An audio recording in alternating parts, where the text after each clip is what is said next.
Hello friends, मैं सुरेश कुमार।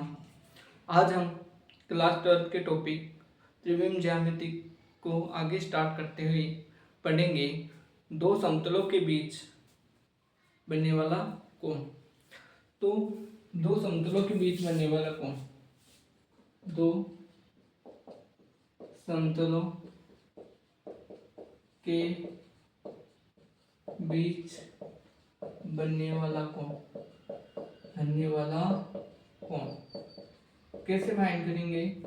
देखो, दो समतलों के बीच बनने वाला कोण होता है cos theta equal n1 dot n2 upon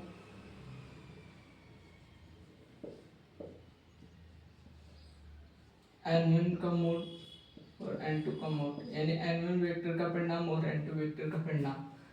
ये फॉर्मूला अपन को ध्यान में रहना चाहिए कि दो समतलों के बीच कोण के बनने वाला कोण कैसे ज्ञात किया जाता है। cos theta equal n1 n2 n1 का परिणाम n2 का परिणाम।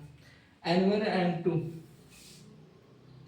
माना, देखो तो प्रूव करते हैं, यानी कैसे आया ये।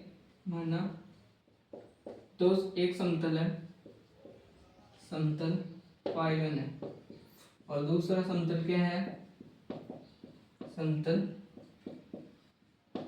y2 है। तो एक समतल तो अपने ले लिया, y1 समतल लिया, इस पर एक लंब खींचा, ठीक है। एक दूसरा समतल लिया आपने,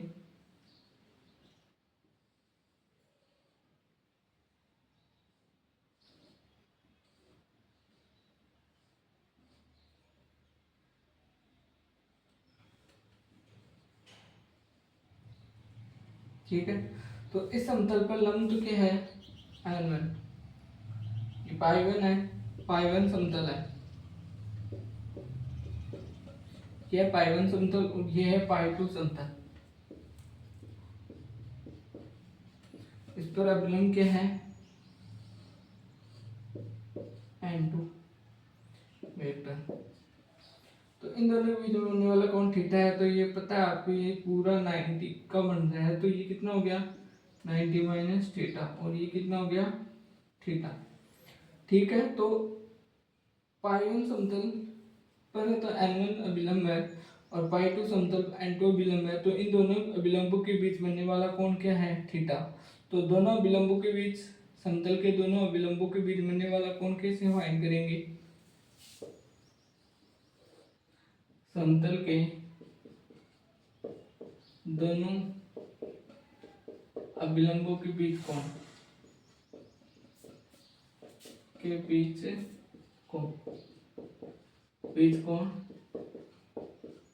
क्या था, cos theta equal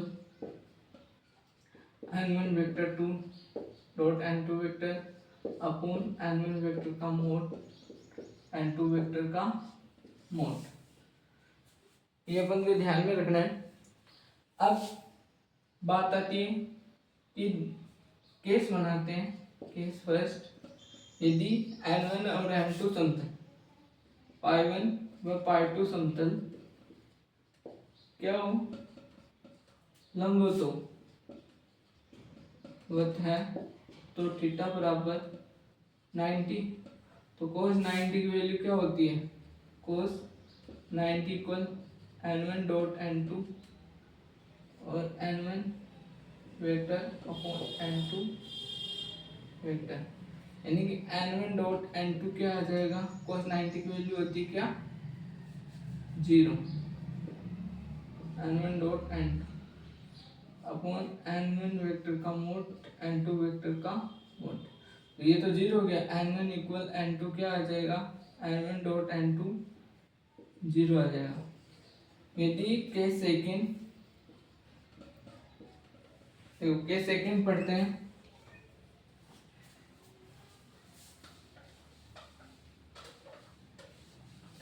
case second, यदि दोनों समतल समांतर है तो n1 और n2 भी समांतर होंगी, समांतर होंगी। ठीक है, तो ये अपने सीखा कि दो समतलों के बीच बनने वाला कोण कैसे निकालेंगे। cos theta equal n1 dot n2 upon n1 vector का मोड n2 वेक्टर का मोड ऐसे निकालेंगे। अब इसके अंदर केस पहला क्या है कि यदि दोनों समतल क्या हो, यदि दोनों समतल क्या हो, π1 π2 समतल लंबवत हो तो n1 डॉट n2 कितना आ जाएगा 0। और केस सेकंड है यदि दोनों समतल समांतर हो तो n1 और n2 भी समांतर होंगे। अब कार्तीय रूप में समतल का समीकरण, कार्तीय रूप में, तो कार्तीय रूप में अब n1 वेक्टर क्या होता है a1 i के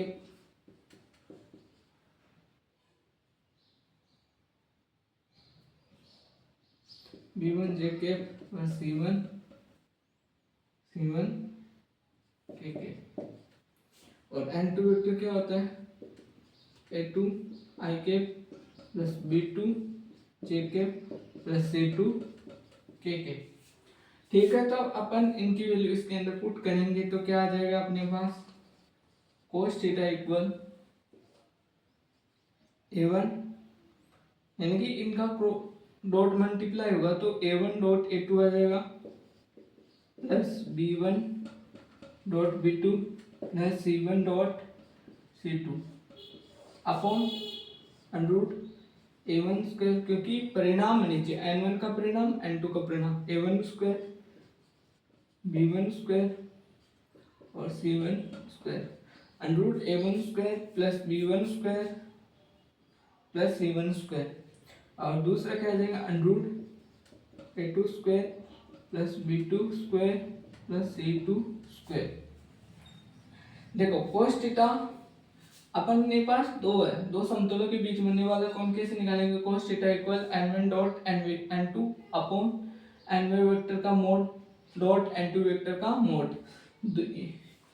देखो पहली कंडीशन क्या होनी, केस फर्स्ट π1 π2 समतल में लंबवत है तो cos थीटा बराबर 90 डिग्री, तो n1 डॉट n2 0 आ जाएगा। सेकंड कंडीशन है कि यदि दोनों समांतर है, n1 n2 दोनों समांतर है तो क्या हो जाएंगे, तो समांतर होंगे है ना, n1 n2 क्या हो जाएंगे समांतर, हो दोनों समतल समांतर है तो n1 n2 समांतर हो जाएंगे। कार्तीय रूप में cos थीटा कैसे निकालेंगे, a1 dot a2 plus b1 dot b2 plus c1 dot c2 upon under root a1 square plus b1 square plus c1 square under root a2 square plus b2 square plus c2 square. अब देखो अब अपन इसका क्या करेंगे, अब इसके भी केस दो बनेंगे, कार्तीय रूप में भी अपन को दो केस बताने पड़ेंगे। देखो कार्तीय रूप में भी cos थीटा केस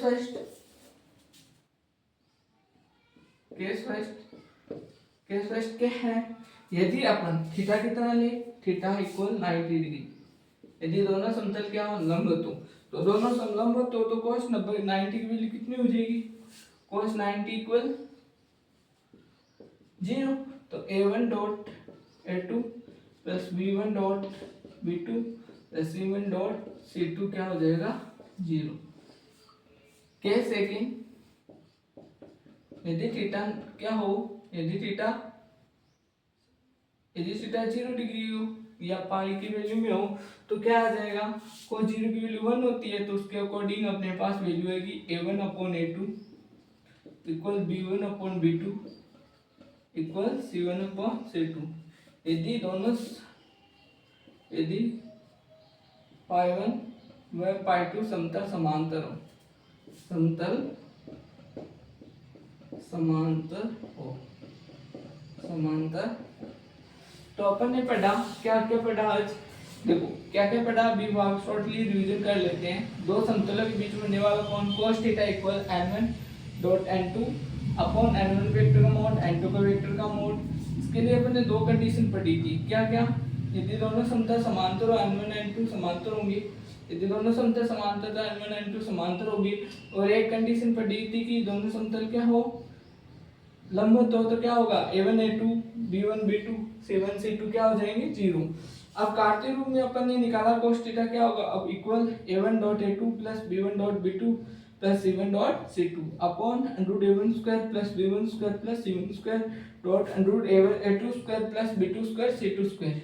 इसके भी दो कंडीशन है। फर्स्ट अपने 90 लिए यानी कि लंबवत है दोनों समतल क्या है लंबवत है, तो A1 A2 B1 B2 C1 C2 को 0 आ जाएगा। क्या सेकंड थीटा बराबर 0 डिग्री है, अर्थात दोनों समतल क्या है समांतर। दोनों समतल समांतर है तो क्या आ जाएगा A1 upon A2 equal B1 upon B2 equal C1 upon C2। अगला टॉपिक अगले वीडियो में पढ़ेंगे। जय हिंद।